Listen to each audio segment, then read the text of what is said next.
Malam Ali Isa kai ka tafi nisa fanta mai Allah dai ya tsare gaba da nisa. Dakta Ali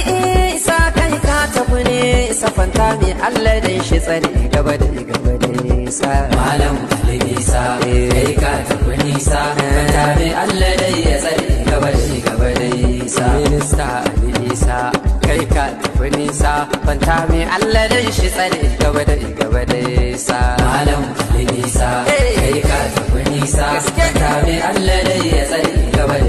da nisa. Martin Dubbe ka gagari yankar da makata ce macuta kai ka zama karfan kafa harshe da makoshi. sa'a da Allah shi biya malam alkyauta ta bauta haka rabbi ya so zariya ta makwabci kanawa. aiki da Ministan mu guda kafu guda goma iyawa Allah shi biya malam ka burge kasata. Bismillah Allahu da shi yayi mutane yayi musu rai ya bar su kuma haifa mutane su haɗa kai ya so su kuma burge mutane. Mun gama aure yayi mutum ya fi mutane an yi alamu mun ga mutane na mutane yayi ilimi wa mutum ya ba wa mutane yayi mutum yayi rami a kuma gunna mutane yayi mutum ya nemo ya kuma ci da mutane yayi mutum zancensa yana gyara mutane yayi mutum zancensa ya kan bata mutane yayi mutum mai so ya ga ya kushe mutane tsarki ya tabbata ga mai shirya mutane yayi mutum mai son kai nai sama da mutane yayi waɗansu su sun fi son sai wa mutane zan wake mutum ne mutum kuma na mutane harshensa na mutane hannayensa na mutane ya ɗauka kashi ma.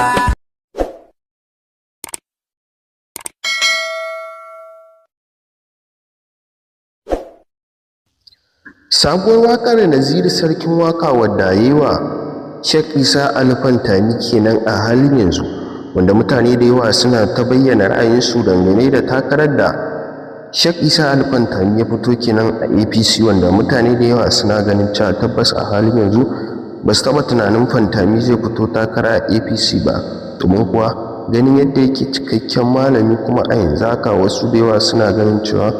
tabbas bai kamata malamai su ringa shiga siyasa ba don komai ba illa irin magun din da yake cikin siyasa. To tabbas bai kamata a ce malamai suna shiga cikin siyasa ba.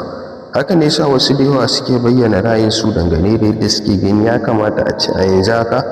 kada Isa Ali Fantami ya tsaya akan wannan siyasa. To da yanzu haka Sheikh Isa Ali Fantami ya tsaya ya jajirce akan cewa zai fito takara a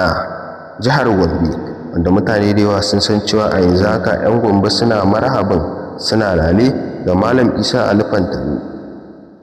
domin tun kafin ya fito wasu da yawa suka yi ta kira gare shi akan ya fito ya tsaya gwamna a Gombe, wanda wasu da yawa suna ganin cewa tabbas kiraye-kirayen da suke yi ya isa kunnensa. Hakan ne yasa a yanzu haka ya fito gwamna a jihar Gombe.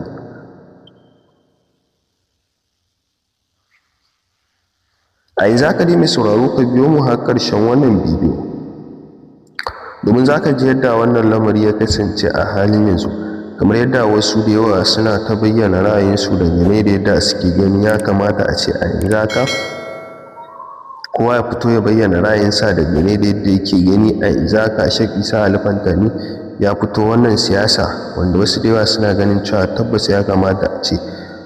a ba shi shawara kada ya fito. Wasu kuma da yawa suna ganin cewa tabbas dama kamata a ce malamanmu su ne a kan siyasa, domin sun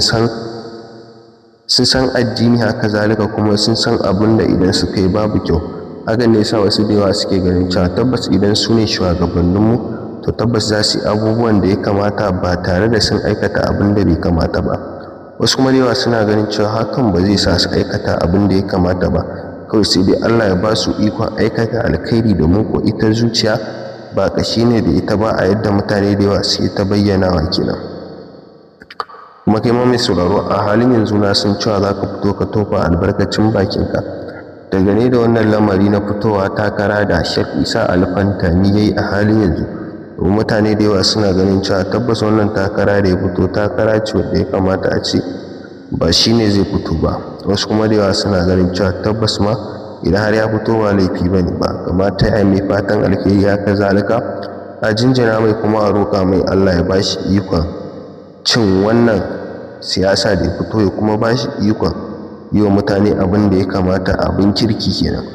A yanzu haka mai sauraro me za ka iya cewa dangane da yadda ka saurari waɗannan rahotanni a halin yanzu? Haka zalika mai sauraro me za ka iya cewa dangane da yadda kake gani ya kamata a ce a yanzu haka